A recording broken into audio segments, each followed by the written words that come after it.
си говоря.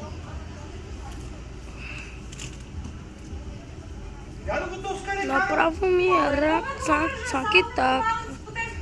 Пепероди в стомаха и дай! Това тя кара. Почвам да купя концентрация. Тома, да не се изморимо. Може да се гладнам. Преди 10 минути изяди 2 големи дюнера с допълнителна питка хляб, намазана от текстите с кайма. Но това е дюнера, майко! И кой половина?